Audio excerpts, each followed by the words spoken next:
இன்றே டவுன்லோட் செய்து உங்கள் ஃபேவரட் ஷோக்களை என்ஜாய் பண்ணுங்க. உங்க பொண்ணுக்கு டாக்டர் படிக்கணுங்கிறது தான் கனவுங்கிறது உங்களுக்கு எப்போ தெரியுமா? சின்ன வயசு 6லேருந்து அவளுக்கு எய்முங்க சார். சிக்ஸ்த்ல எங்கள் இருந்து சார் 2020 இறந்தாங்க. அவருக்கு ஃபுல்லி எய்முங்க.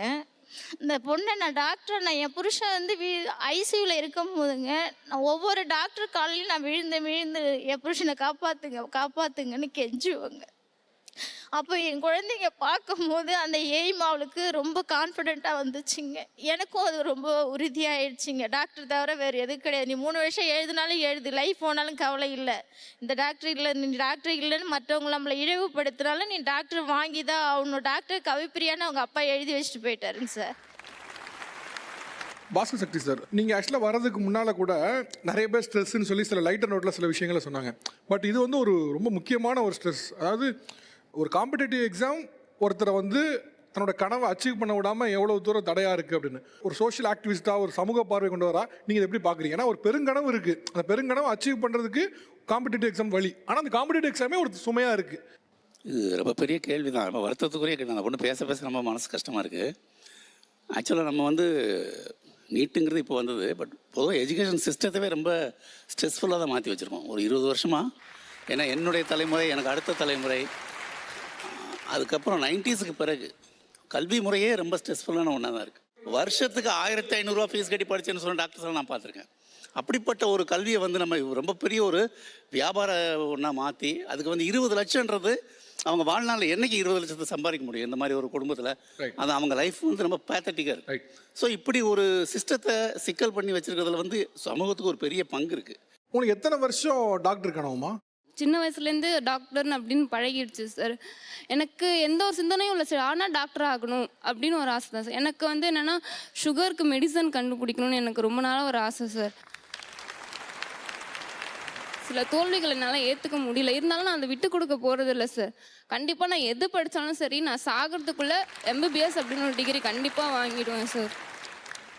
உங்களோட தன்னம்பிக்கை உண்மையிலே பாராட்டுக்குரியதுமா. உங்களோட தன்னம்பிக்கை கூட நான் ஏதோ ஒரு வகையில் நிற்கிறேன். நீங்கள் உங்கள் ஃபேமிலியில் ஒரே ஒரு ஃபோன் தான் இருக்குன்னு நீங்கள் கூட ஒரு ஃபோன் நான் வாங்கி தரேன், என்னோட இது நான் வாங்கி தரேன். சார் ஒன்று மட்டும் சொல்லிக்கிறேன் சார். இயர் வைஸ் நீட்டில் வந்து சூசைட் அட்டெம்ப்ட் ஏகப்பட்டது நடக்குது சார். அது கண்டிப்பாக எல்லாருக்குமே ஒரு ஸ்ட்ரெஸ்னால அமையுது சார். தயவுசெய்து அந்த மாதிரி யாருக்கும் அந்த தாட் வராமல் தயவுசெய்து பார்த்துக்கோங்க. ஏன்னா நம்ம இந்த உலகத்தில் பிறக்கிறோம், ஏதோ ஒரு சாதிக்கிறதுக்காக தான் பிறக்கிறோம். ஆனால் இந்த தற்கொலை வந்து எதுக்குமே முடிவாகாது. இந்த வயசில் உங்களுக்கு இவ்வளோ மெச்சூரிட்டி இருக்கிறது ஒரு பெரிய விஷயமா. இந்த மெச்சூரிட்டியோடய தொடர்ந்து உங்கள் லைஃப்பில் ட்ராவல் பண்ணுங்கள். நீங்கள் நினைக்கிற ட்ரீமை கண்டிப்பாக அச்சீவ் பண்ணுங்க. Thank you sir.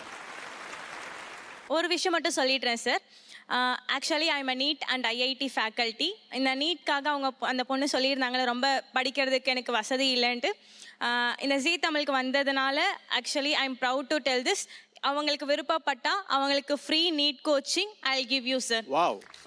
Actually I am taking chemistry class.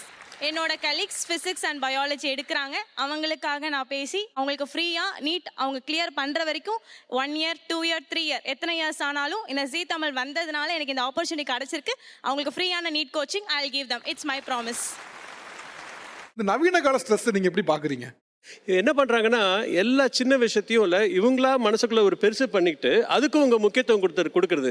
அடுத்தவங்க என்ன சொல்லுவாங்களோ, இவங்க என்ன பேசுவாங்களோ, அவங்க என்னை பற்றி என்ன நினைப்பாங்களோ அப்படின்னு நாமளே அப்படி நினச்சி அவங்க வார்த்தைக்கெல்லாம் பயந்து அந்த அழுத்தம் தான் எனக்கு தெரிஞ்ச வரைக்கும் உங்களால் இந்த மாதிரி ஸ்ட்ரெஸ் அப்படின்னு சொல்ல வைக்குதுன்னு தோணுதே தவிர, நீங்களா இருந்தீங்கன்னு வச்சுக்கோங்களேன், நான் இப்படி தான் போவேன் அப்படின்னு இருந்தீங்கன்னா நீங்கள் யாரோட வார்த்தைக்கும் பயப்பட வேண்டாம். நாம் நகரணும் அப்படின்னா நிஜமாக சொல்கிறேன், என்னோட அனுபவத்தில் சொல்கிறேன், யார் என்ன வேணால் பேசுங்கப்பா, நீங்கள் எப்படி தானே பேச போகிறீங்க அப்படின்னு சொல்லிட்டு நாம் அப்படியே போயிட்டே இருக்க வேண்டியது தான். பாஸ்கர் சக்தி சார், இன்னைக்கு மாடர்ன் டேல வந்து ஸ்ட்ரெஸ் பேசுகிறோம்ல, ஒரு சீரியஸான ஸ்ட்ரெஸ் கொஞ்சம் இருக்குது, லைட்டரான ஸ்ட்ரெஸ் இருக்குது. நீங்கள் எப்படி இதை அணுகுறீங்க, நீங்கள் எப்படி பார்க்குறீங்க? அதை ரொம்ப முக்கியமான விஷயம்னா இவங்க என்ன சொல்கிறாங்க இல்லையா, இப்போ இவங்க பேசுனாங்க இல்லையா, நான் வந்து ஒல்லியாக இருக்கேன். சமூகம் வந்து உங்களை வந்து ஒரு டெய்லரிங் பண்ணிகிட்டே இருக்கும் பிறந்ததுலேருந்து. நீ இப்படி செய்ய அப்படி செய்ய அதை செய்ய இதை செய்யணும் ஒரு கட்ட வரைக்கும் கேட்டு தான் ஆகணும், குழந்தையா இருக்க வரைக்கும். அதுக்கப்புறம் நமக்கு ஒரு தெளிவு வரும், நம்மளை பற்றின ஒரு சுயமதிப்பீடு 100% இருந்துட்டா எந்த ஸ்ட்ரெஸ்ஸும் தேவையே இல்லை. எனக்கு அது ரொம்ப முக்கியமான ஒரு விஷயம். ஸ்ட்ரெஸ்ஸுங்கிற வார்த்தையை ஒரு 15 வருஷமாக தான் நம்ம புழங்கிட்டு இருக்கு. அதுக்கு முன்னாடி ஸ்ட்ரெஸ்னால் என்னென்னு தெரியாமல் அதை நம்ம கடந்து போயிட்டு இருந்தோம். அப்புறம் இயல்பாகவே நம்ம லைஃப் ஸ்டைல்லே ஸ்ட்ரெஸ் பஸ்டர் இருந்துச்சு.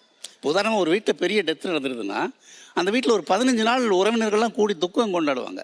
அது ஏன்னா அது ஒரு ஸ்ட்ரெஸ்ஸை ரிலீவ் பண்ணுறதுக்கான ஒரு சிஸ்டம் அது. அப்படி சில சிஸ்டம் நம்ம இயல்பாக இருந்துச்சு. வீட்டில் அம்மா மடியில் படுத்து தூங்குறதும் பாட்டிக்கிட்ட கதை கேட்குறதும் கூட ஒரு ஸ்ட்ரெஸ் பஸ்ட்டாக நமக்கு இருந்துச்சு. என்ன பிரச்சனைனா இன்றைக்கி இருக்க குழந்தைகளுக்கு அந்த லைஃப்பை நம்ம திருடிட்டோம் அந்த குழந்தைகிட்ட இருந்து.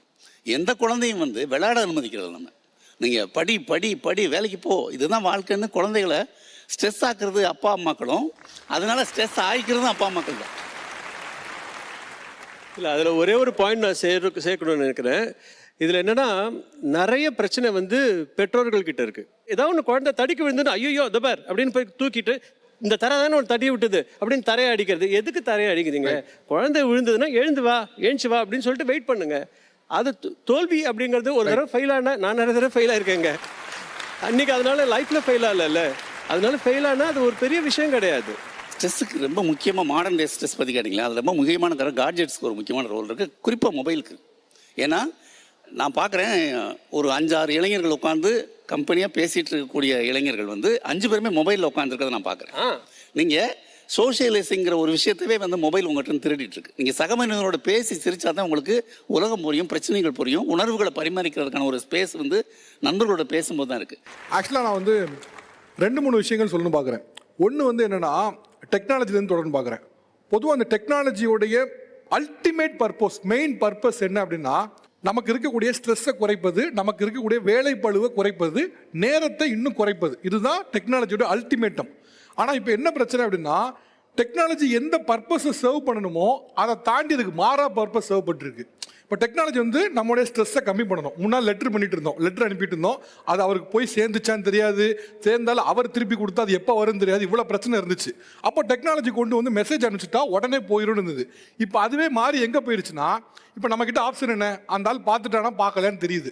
அப்போ பார்த்துட்டானா ஏன் பார்த்துட்டு ரிப்ளை அனுப்பலை, பார்த்து 5 நிமிஷம் ஆச்சு ஏன் ரிப்ளை அனுப்பலை. ஒரு டெக்னாலஜி என்ன செய்யணுமோ அதை மாற்றி செஞ்சுக்கிட்டு இருக்கு. இன்னொன்று மாடர்ன் டே ஸ்ட்ரெஸ் சொன்னோம். ஆக்சுவலாக அது வந்து இல்லாமல் இல்லை, அது உண்மை ரியாலிட்டி. இது என்ன பிரச்சனைனா முன்னால் சார் நீங்கள் எல்லாருமே வேலை பார்த்த காலகட்டத்தில் ரிட்டையர்மெண்ட் வயசு எவ்வளோ இருக்கும் நினைக்கிறீங்க? 60 வயசு ரிட்டையர் ஆவாங்க. இப்போ எத்தனை வயசு ரிட்டையர் ஆக நினைக்கிறீங்க? 40 வயசு ரிட்டையர்மெண்ட் பற்றி பேசிட்டு இருக்காங்க. அவங்க ரிட்டையர் ஆகிட்டி கூட இப்போ உள்ள கம்பெனிஸ் 40 வயசில் உனக்கு சரக்கு தீர்ந்து போச்சுன்னு அனுப்பிடுறாங்க. Hearts reality. அப்போ நீங்கள் 60 வயசில் சம்பாதிச்சு நீங்கள் பண்ணுறத அவன் மாங்குன்னு 40 வயசு சம்பாதிச்சே ஆகணும். அப்போ அவன் விரும்பினாலும் விரும்பாட்டியும் ஸ்ட்ரெஸ் அவன் தரல யாரோ ஏற்றிடுறாங்க. அவன் என்ன பண்ணுவான்? ஸோ மாடர்ன் டே ஸ்ட்ரெஸ்ல அதுவும் ஒரு ப்ராப்ளமாக இருக்குதா செய்யுது. பட் திங் இஸ் என்னன்னா இது என்னைக்குமே குறைய போகிறதே கிடையாது. இன்னும் போக போக போக போக கூட தான் போகுது. அஃப்கோர்ஸ் கூடும்.